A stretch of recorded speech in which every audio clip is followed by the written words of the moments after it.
as always here, and Riewoldt involves one of your former teammates in Sam Fisher, who played football for 12 years at the highest of level. 228 games, an All-Australian, a dual best and fairest winner, finds himself in a jail cell tonight facing really serious drug trafficking charges.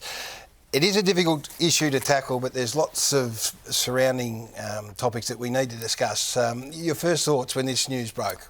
Well, it landed pretty heavy, Gaz, for all of those close to and involved with Chips. I guess a lot of his close teammates knew that he had some issues. To this extent, once it was all laid bare last week, I think a lot of us were surprised just how bad the situation had become. But it landed heavy, and I think obviously straight away you start to think about Sam and the situation he finds himself in, and his family and those close to him, and then you do a little bit of sort of inward reflecting around what could we have done, what more could we have done, the reflection on our group, the time we spent together as teammates. It's been a pretty tough week for all of those close to him. And we've discussed this a lot today, all of us. And Ralphie, we'll get your thoughts on this. You've been in touch with the AFL Players Association, and we know how much and how heavy this has hit you. Now, people would understandably and justifiably be sitting at home saying, well, you were the captain of this football club when Sam played under your leadership. Yep. Could you have done more? Do you ask yourself that question right now? Yeah, absolutely you do. But I also know that there have been a lot of Sam's teammates that have done as much as they possibly could, myself included, and some that have gone to extraordinary levels, involving conversations with family and friends and those really close to Sam. So, yeah, as a group, I think we did as much as we possibly could for Sam. But I think at a time like this, you really realise how out of your depth you are as a teammate when a player is facing challenges of the kind that Sam has faced. So I understand those questions will come about us and our group and the leadership and all of that sort of stuff, but can put your head on the pillow knowing that you did as much as you could. So what's the cautionary tale and tonight? So then you as a footballer say, I'm a captain, I can do so much. Brownie, you would have been in this situation as well. I can throw my arms around, I can give love and support, but it's not your area of expertise. So what's the messaging here? Well, that it's a cautionary tale, and enough's enough, I think. So there are not a lot of sort of Sam Fisher type incidents that we're hearing about now, but there are a lot of players that are slipping through the cracks. And that would be my assertion and my experience, that so many players right now are slipping through the cracks of the AFL system, and when they come out the other side, their lives are ending up in pretty horrific condition. So let this be the line in the sand, enough is enough moment. This is the cautionary tale. Something needs to be done, because players and teammates can do as much as they like, but they're not experts in the space and they need help. So this is specifically the transitioning from a footy career where you are full-time and you boys all played, by the end of your career you're full-time professionals, to then saying what next? Are you saying that process is not adequate as it sits here? Not right now. Not right now. So the AFL will concede, and the AFL Players Association will concede, that a player's transition out of the game is the greatest issue facing the game. And this is not. I can hear people out there already. This is not about feeling sorry for players, because players are paid really well. They've got all of these opportunities available to them as they go through the game. But somewhere along the line, it's not working, because the condition that too many players are finding themselves in post-career is not at the level that it should be, and we can do more as an industry. And I think the AFLPA in particular need to champion this cause and take the lead on this cause to stop these situations occurring. Nick, have you gone to the AFLPA in recent months about Sam Fisher, and did you get a response on that?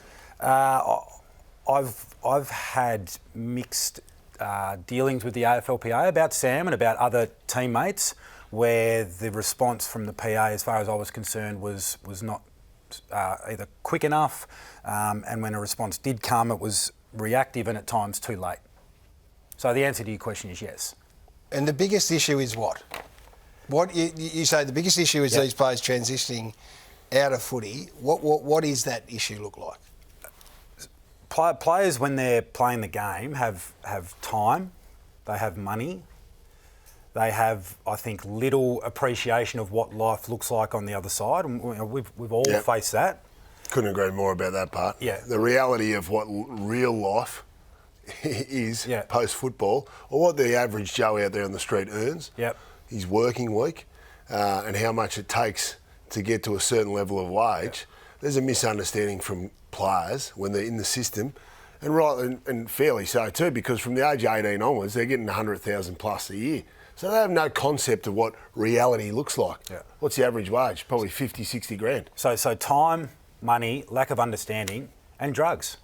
So how many players... I think drugs. I think drugs are a massive part of it. And at the moment, I think the policy that exists is one that allows players wiggle room to be able to tap into those things. So what everyone from the AFL to the PA agrees on is there is an epic problem here, and it's one that I think the AFL and the PA both call the biggest problem in the game. These players coming out and then having significant issues. What no one really agrees on is who's responsible, how we fix it. The AFL-PA and the AFL will sit down in coming months to thrash out a collective bargaining agreement. This is the time to fix it, potentially for the last time in 5 or 6 years. If you want to harden the illicit drugs policy, you do it now. If you want to pour millions into hiring experts who will go to people like Sam Fisher and they will intervene and they won't take no for an answer, that's when you do it. A lot of players are slipping through the cracks, as you say. Now, we spoke last month about West Coast's Patrick Bynes, the player with 19 neck surgeries, who, of course, is trying to get a compensation payout.